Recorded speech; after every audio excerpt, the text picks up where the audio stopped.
ہو سکے تو رات اپنے نبی سے سفارش کرنا، میرا بھی کوئی مسئلہ، میری بھی کوئی قبولیت کہیں ہو جائے۔ بلخ میں قحط پڑ گیا، لوگ ہجرت کر کے سمرقند آ گئے۔ ایک سیدوں کا خاندان بھی آیا، ایک ایسی خاتون بھی آئی جس کے ساتھ 3 بیٹیاں تھیں، بیٹا بھی کوئی نہیں، خامند فوت ہو گیا۔ مسجد کے ساتھ مہمان خانے بنے ہوتے تھے، وہاں اس نے بچوں کو ٹھہرایا اور نکلی سمرقند میں کہ کوئی آدمی مل جائے۔ تو وہ سیٹھ صاحب، چودھری صاحب کہنے لگے مجھے کیسے پتا چلے گا تو سید ہے؟ مجھے بتاؤ، کسی کو چوک میں کھڑا کر کے کہا جائے بتاؤ تو کون ہوتا ہے، اس شخص کا کیا اشر ہوتا ہے، کیا حال ہوتا ہے؟ کہا کیسے پتا چلے گا؟ تو سید زادی نے اپنا پلو کھولا اور اپنے آنسو دونوں آنکھوں سے صاف کیے تو کہنے لگی اللہ تیرا بھلا کرے، میں ثابت نہیں کر سکتی کہ میں حضور کا خاندان ہوں، میرے پاس کوئی دلیل نہیں، میں نہیں بتا سکتی۔ چل ٹھیک ہے، چلی گئی۔ کسی نے بتایا کہ یہاں ایک یہودی بھی رہتا ہے، وہ بڑا سخی ہے، یا آتش پرست ہے یا پارسی ہے کافر غیر، سخی بڑا ہے۔ اس کے پاس گئی، بیٹھی رہی، لوگ بیٹھے تھے، جب چلے گئے تو قریب گئی، کہنے لگی مجبور ہوں، پریشان ہوں، غریب نہیں ہوں۔ کہنے لگا بی بی تجھے کبھی دیکھا نہیں، سمرقند کی اتنی آبادی نہیں، میں سارے شہر، تو کون ہے؟ تو کہنے لگی تعارف نہ ہی پوچھے تو اچھا ہے۔ اس نے کہا چلو اگر پتہ چل جائے تو۔ کہنے لگی میں مسلمانوں کے نبی کی اولاد ہوں، مسلمانوں کو۔ اس نے کہا پیغمبر خدا کی اولاد؟ اٹھ کے کھڑا ہو گیا، بی بی کو ساتھ لیا، گھر گیا۔ کہنے لگا جو صاف ستھرا کمرہ ہے نا اسے پھر دھو ڈالو، ایک دفعہ پھر دھو ڈالو۔ کمرہ دھلایا، صاف کرایا۔ پھر کہنے لگا بی بی میرے برتن زیادہ صاف ستھرے نہیں، میں نئے نہ خرید کے لا دوں۔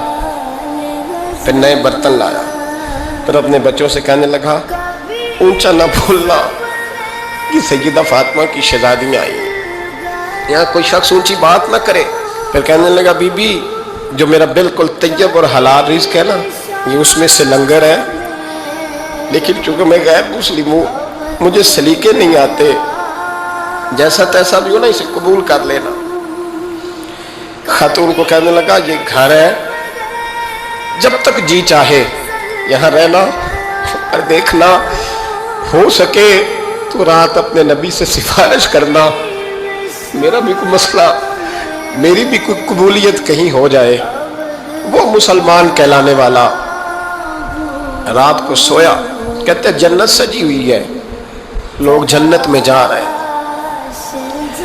لائنیں لگی ہوئی ہیں، نبی پاک لوگوں کو جنت میں بھیج رہے ہیں۔ میں بھی دوڑ کے لائن میں لگ گیا، فرشتے نے میرا بازو پکڑا، کہا پیچھے ہٹ۔ تو میں دوڑ کے حضور کی بارگاہ میں گیا، میں حضور سارے جنت میں جا رہے ہیں، یہ مجھے نہیں جانے دیتا۔ نبی پاک نے فرمایا تو کون ہے؟ کہ یا رسول اللہ میں مسلمان ہوں۔ کہتے حضور مجھ سے فرمانے لگے کوئی دلیل ہے تیرے پاس؟ دلیل ہے کوئی تیرے پاس؟ میں چپ کر گیا۔ فرمایا میری بیٹی تیرے دروازے پر آ ہی گئی تھی تو دلیلیں پوچھنے لگ گیا تھا۔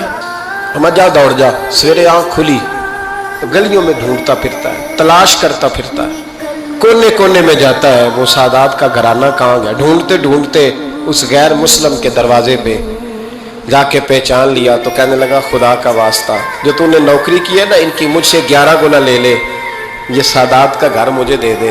تو کہنے لگا کل تو آتا تو شاید بات اور ہوتی، آج بات اور ہے۔ اس نے کہا مہربانی کر۔ کہا نہیں کل تو آتا تو معاملہ اور تھا، آج معاملہ آج اور ہے، رنگ بدل گیا ہے، حالات تبدیل ہو گئے ہیں، اب تو دیکھ تاک کے آیا، جا دوڑ جا۔